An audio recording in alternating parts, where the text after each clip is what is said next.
क्या हम चाहते हैं कि हमारा बच्चा डॉक्टर एपीजे अब्दुल कलाम जैसा बने, जो न्यूज़पेपर बेचता था लेकिन सपने साइंटिस्ट बनने के देखता था, जो देश का राष्ट्रपति बना लेकिन ज़मीन से जुड़ा रहा। डॉक्टर अब्दुल कलाम का जीवन केवल उन्हीं का नहीं था, उनका जीवन उनके माँ बाप के संस्कार, उनके वैल्यूज़ और उनके टीचर्स के विश्वास का एक नतीजा है।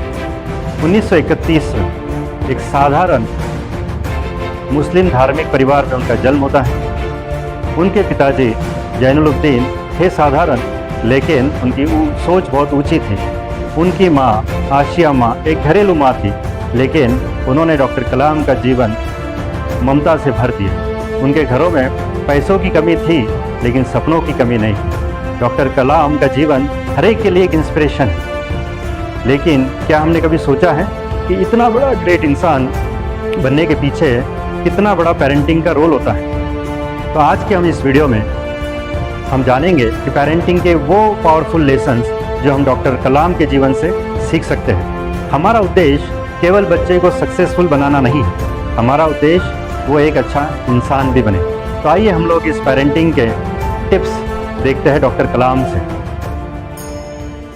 डॉक्टर कलाम जी के जीवन से हम पेरेंटिंग की फर्स्ट टिप देखते हैं, इनकरेज क्यूरियोसिटी। क्यूरियोसिटी का मतलब होता है क्या हम अपने बच्चों को इनकरेज करते हैं ज़्यादा से ज़्यादा क्वेश्चंस पूछने के लिए, क्या हो रहा है, ये क्यों हो रहा है, ये कैसे हो रहा है, ये क्यों होता है, क्या होता है।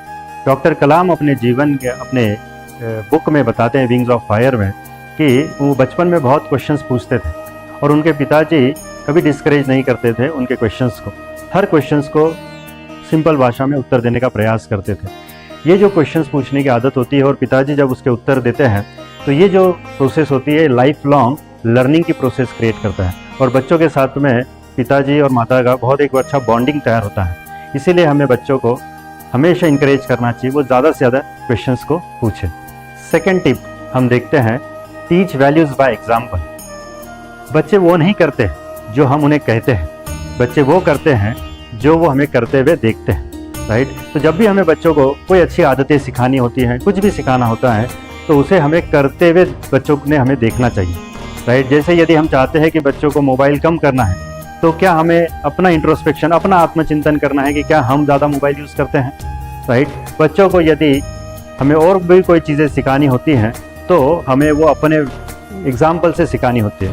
तो डॉक्टर एपीजे अब्दुल कलाम हमेशा कहते हैं कि उन्होंने उनके पिताजी को देखा था कि भाई ये जो व्यक्ति है ये अपने मोरल पे, अपने वैल्यूज़ के ऊपर अपना जीवन जीता है। थे बहुत साधारण, लेकिन ये साधारण जो चीज़ें थी वही अब्दुल कलाम ने अपने जीवन में उसी को फॉलो किया है। इसीलिए तो हम जैसे बोल रहे थे कि देश के राष्ट्रपति बने लेकिन ज़मीन से जुड़े रहे। तो ये दूसरी टिप जो हम लोग एपीजे अब्दुल कलाम के जीवन से सीखते हैं। एपीजे अब्दुल कलाम हमेशा कहते हैं कि छोटे सपने देखना ये जुर्म है, राइट। तो उनका तीसरा टिप जो एज ए माता पिता हम सीख सकते हैं कि हम अपने बच्चों को बड़े बड़े सपने देखने लगाएं, राइट। कभी कभी हम निगेटिव अफर्मेशंस यूज़ कर लेते हैं कि अगर कोई बच्चा बोलता है कि मैं डॉक्टर बनूंगा, बोलते हैं अरे स्कूल में तो पढ़ाई करता नहीं है, होमवर्क तो करता नहीं है और क्या डॉक्टर बनेगा। तो इस प्रकार से कभी कभी हम नेगेटिव चीज़ें बच्चों को बोल देते हैं। लेकिन हमें एज अ माता पिता ये तीसरी टिप ध्यान में रखनी है कि हम बच्चों को बड़े सपने देखने लगाएं और उन सपनों को हम बहुत सींचें, उसको और ज़्यादा हवा दें ताकि वो सपने उसके लिए वो जुनून पैदा करे, राइट। और वहाँ पर जब भी बच्चा जब बड़े सपने की बात करे तो फिर उसे अचीव करने के लिए तुझे क्या क्या करना पड़ेगा, तो इस प्रकार से उसी के साथ में बैठकर उसकी वो स्टेप्स हम बना सकते हैं। तो वो स्टेप बनाने का काम हम उनसे सीख सकते हैं। इसीलिए बच्चों को बड़े सपने हमें देखना चाहिए। तो फोर्थ पावरफुल टिप जो हम डॉक्टर कलाम के जीवन से सीखते हैं कि टीच रिस्पॉन्सिबिलिटी अर्ली। हम लोग जानते हैं कि डॉक्टर एपीजे अब्दुल कलाम बचपन में न्यूज़पेपर बेचकर पैसे कमाते थे। अभी हमारे बच्चों को इतना ज़्यादा स्ट्रगल तो नहीं करना पड़ता है, अच्छे खासे स्कूल में पढ़ते हैं, स्कूल की अच्छी खासी फीस पेरेंट्स भरते हैं, तो हम वो सारी चीज़ें करते हैं जो शायद अब्दुल कलाम के पिताजी ना कर पाए। लेकिन हम बच्चों को उन रिस्पॉन्सिबिलिटीज़ देना हम शुरू कर सकते हैं। अभी हम अपने बच्चों को क्या क्या रिस्पॉन्सिबिलिटीज़ दे सकते हैं, उन्हें घर के छोटे छोटे काम करने लगाइए, उन्हें और भी जो सारे काम हो सकते हैं वो काम हम उन्हें देना चालू करें ताकि वो अपनी पढ़ाई के साथ साथ में वो अपने रेगुलर काम के साथ में घर के कामों में भी हाथ बटाएं। एटलीस्ट वो उसके ऊपर जिम्मेदारी हो उतनी बड़ी जिम्मेदारी ना हो कि जब तक वो न्यूज़पेपर ना बेचे तब तक पैसे नहीं आएंगे, और पैसे नहीं आएंगे तो उसका घर कैसे चलेगा, उतना बड़ा प्रॉब्लम हमें नहीं है। बट कम से कम हम उन्हें घर के कामों में इन्वॉल्व करें, बिल्कुल जिम्मेदारी वाले काम हम बच्चों को देना शुरू करें। 5वीं टिप हम देखेंगे, बिल्ड इमोशनल स्ट्रेंथ। बच्चों का जो इमोशनल स्ट्रेंथ है वो हमें बहुत ज़्यादा स्ट्रेंथन करना है। कैसे कर सकते हैं? जब भी बच्चे किसी चीज़ में हारते हैं, इवन खेलने में हारते हैं, इवन पढ़ाई में कभी कोई स्कोर कम आता है, तो उस समय पर हमें बच्चों को सिखाना है कि किस प्रकार से हम इन फेलियर्स को एक्सेप्ट करें। डॉक्टर कलाम के जीवन में हम लोग देखते हैं कि एक बार, ऐसे बहुत बार हुआ है कि जब भी भारत देश के लिए वो मिसाइल्स बनाते थे और उन मिसाइल्स में बहुत बार फेलियर होता था।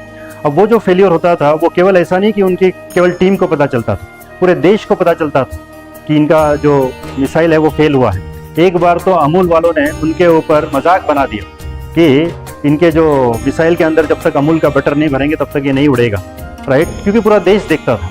अब उन चीज़ों को, उन फेलियर्स को एक्सेप्ट करना भी बहुत मुश्किल होता है क्योंकि पूरा देश थू करता है, राइट। तो इस तरह से हमें हमारे बच्चों को जितने भी फेलियर्स आते हैं उन फेलियर्स के लिए उन्हें इमोशनली स्ट्रेंथ देनी है, राइट। तो हम जब तक इमोशनल स्ट्रेंथ बच्चों को नहीं दे सकते हैं तो फिर बच्चे उन फेलियर्स को कैसे एक्सेप्ट करेंगे।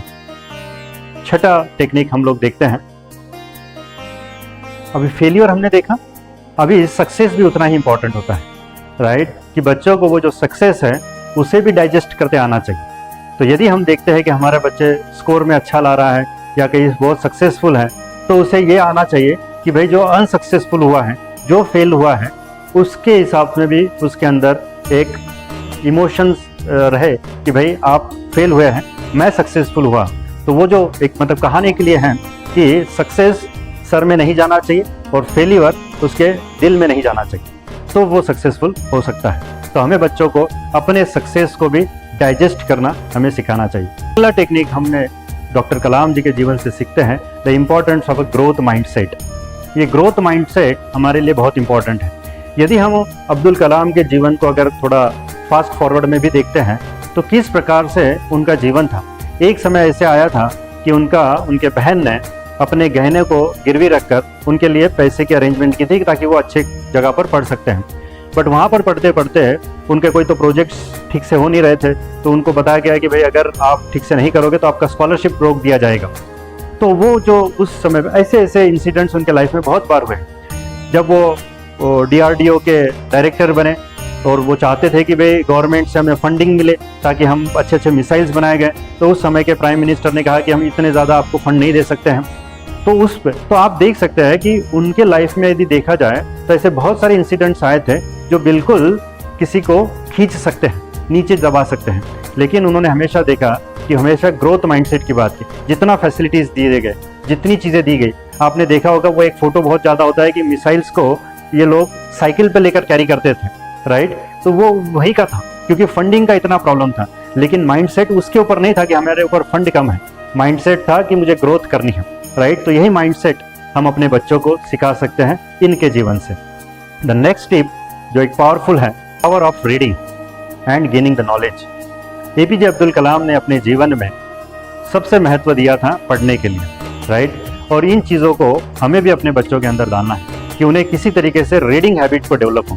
तो एज अ माता पिता ये हमारी जिम्मेदारी है कि यदि हम मोबाइल लेकर बैठते हैं, मम्मी मोबाइल लेकर बैठती है, तो बच्चा भी मोबाइल लेकर बैठे। यदि पिताजी किताब लेकर बैठे, मम्मी किताब लेकर बैठे, तो शायद बच्चा भी किताब लेकर बैठे, राइट। तो हमें बच्चों को रीडिंग हैबिट्स को डेवलप करना बहुत इंपॉर्टेंट है। ये रीडिंग हैबिट जो होती है, रीडिंग हैबिट ही हमें अपने बच्चों में एक आगे जाने वाले समय में उससे बहुत हेल्प करेगी। हम लोग जानते हैं कि जब APJ अब्दुल कलाम राष्ट्रपति भवन को छोड़कर निकले थे तो 2500 किताब लेकर वो जा रहे थे, राइट। इतना मतलब ये उनकी खुद की पर्सनल लाइब्रेरी थी कि इतने किताब उनके पास खुद थे ताकि वो खुद उन किताबों को पढ़ते थे। The next powerful tip is equality begins at home. ये वाली जो टेक्निक है, यहाँ पर हम लोग देख सकते हैं कि इनके साथ में मुस्लिम परिवार में जन्म लिया था, लेकिन रामेश्वरम में इनके जो संबंध थे, इनके पिताजी के जो संबंध थे, तो वहाँ पर जो ब्राह्मण परिवार के होते थे उनके साथ क्लोज संबंध होते थे। तो एक बार स्कूल में ये अपने उस ब्राह्मण बेटे के साथ में बैठे थे। अभी एक टीचर आकर देखा कि भाई ये तो बड़े घर का लड़का है और उसके बाजू में तो ये मुस्लिम लड़का बैठ गया है, राइट। तो उन्होंने उसे चिल्लाकर पीछे भेज दिया APJ अब्दुल कलाम को। ये बात जब उनके पिताजी को पता चली उस बच्चे के दूसरे बच्चे के भी पिताजी को जब पता चली तो उन्होंने उस टीचर को बहुत डांटा, राइट। अब ये चीज़ जब एपीजे अब्दुल कलाम ने अपने बचपन में देखी कि इक्वालिटी कितनी इंपॉर्टेंट होती है, तो हमारे अंदर नहीं होना चाहिए। अब ये इक्वालिटी केवल धर्मों के ऊपर नहीं होनी चाहिए, ये इक्वालिटी कभी कभी गरीब और अमीर के ऊपर भी होती है, ये इक्वालिटी कभी काले गोरे पे होती है, ये इक्वालिटी और कोई चीज़ पे हो सकती है। तो हमें अपने बच्चों को इन इक्वालिटीज़ को घर पे ही सिखाना ज़रूरी है। तो ये 9 पावरफुल पेरेंटिंग टिप्स हमने डॉक्टर कलाम जी के जीवन से सीखी है, राइट। और आज उनके पुण्यतिथि के दिन हम प्रयास करेंगे कि इन चीज़ों को हम अपने जीवन में अपनाएं और बच्चों को घर में वही माहौल क्रिएट करें कि जिस घर से कल को आने वाले समय में हम भी अपने आप में गर्व महसूस करें कि हम भी डॉक्टर एपीजे अब्दुल कलाम जैसे बच्चों के माता पिता हैं। धन्यवाद।